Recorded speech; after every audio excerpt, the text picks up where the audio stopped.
What's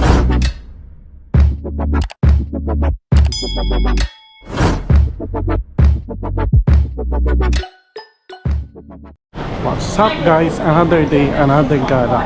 Ngayong araw na to, nandito tayo sa may Taipei Main Station para pumunta sa isa sa mga lugar naman dito. May Taipei, punta tayo ng Keelung.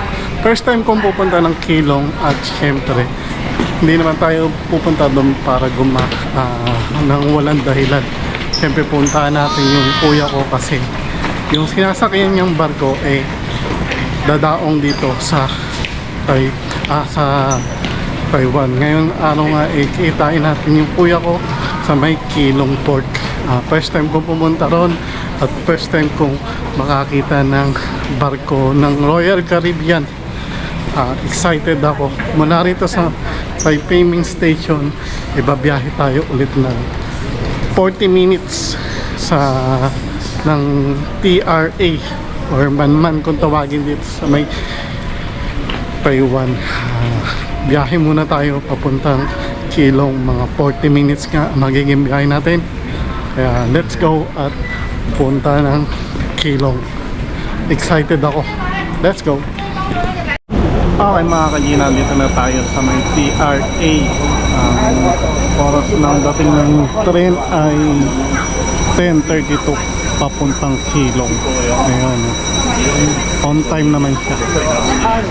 Gantay na lang tayo pagpalagay natin mga 5 minutes.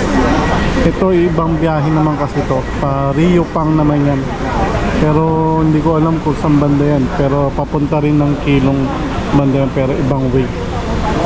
Hintayin natin yung pa Keelung mismo. Let's go. What's up guys? Touchdown Keelung. Nandito tayo sa may Keelung. Ngayon hanapin na lang natin yung port nila rito. Medyo malas nga lang kasi lakas ng ulan. Ay grabe, paano tayo makagala nito? Lakas ng ulan. Ito na yung Keelung Port. May mga nakikita na ako dito, mga barko. Hindi ko lang alam dyan kung saan yung barko ng kuya ko. Sinasakyan ng barko ng kuya ko. May mga malalaking barko rito. Hanapin na lang natin yung Royal Caribbean na barko. Hindi ko alam kung anong pangalan ng barko, pero hanapin natin. Hindi ko alam. Ay, nakakainis lang kasi naulan. Ay, paano tayo gagala nito? Okay mga kaji, medyo tumigil na yung ulan, pero bumili na rin tayo ng payong. Buti meron silang yellow store dito na pwedeng pagbilan ng payong. Makita ko na yung barko, medyo lalapitan lang natin kasi 12:30 pa raw makakalabas ng kuya ko kasi may drill sila. Pero lapit na tayo dito sa may port. Ayan yung port nila rito. Tingnan nyo. Ayan o. Marami yung mga barko rito. Tapos maraming establishment. First time ko makarating dito sa Keelung. Ganda na pala rito. Ito yung train station ng Keelung. Tapos yan. At ito yung mga barko. Punta tayo doon kung pwedeng lumapit doon, pero nakita ko na yung barko I hope makapasok tayo kung pwede.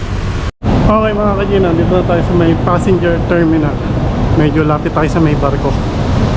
Pwede naman siguro pumasok dito pero hindi sa loob ng barko. Pero kung pwedeng pumasok why not? Kung may privilege na makapasok at makalibot ng barko, why not?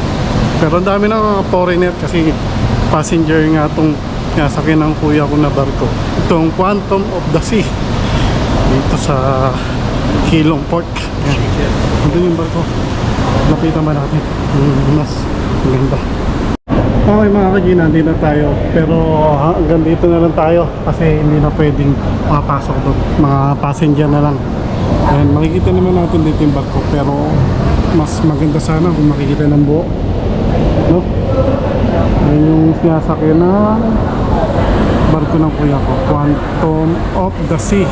Okay, dito tayo sa may kabilang side. Yung may nakalagay na kilong. Ayan, dito tayo. May mga bundok. Mga bundok-bundok lang dito. Sa kabila kasi yung dagat.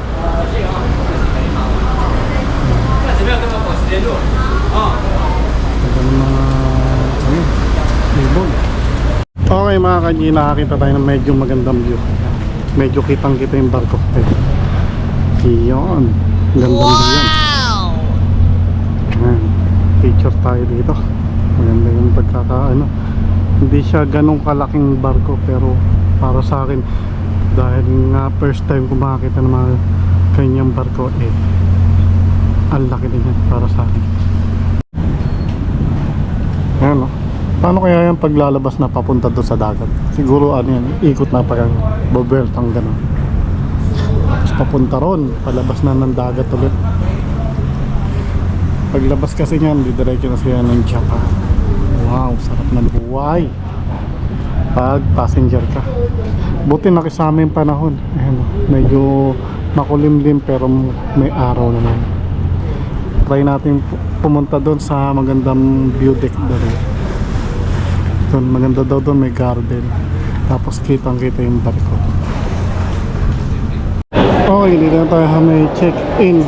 Pero marami na mga Pilipino rito na mga crew siguro. Nakakasama ng kuya ko yun, dami nag-withdraw. Kaya lang natin kuya ko dito. Palabas na rin yun. Daming gumagala rito. Moments later. Okay mga kaji, tapos na tayo dito sa may kilong. Nakita na kami ng kuya ko at konting bonding at kain. Siyempre mamimiss ko yun dahil matagal-tagal na panahon ulit kaming hindi magkikita. Hindi ko alam kung ilang taon pa ulit, pero I hope kita kami sa ibang lugar ulit. Pero ngayon nakatapos na tayo dito at uuwi na tayo. Medyo malayo-layo ulit itong biyahe natin from Keelung to Taipei Main Station. Tapos ang gagawin ko, magbubulit train na lang tayo. Let's go!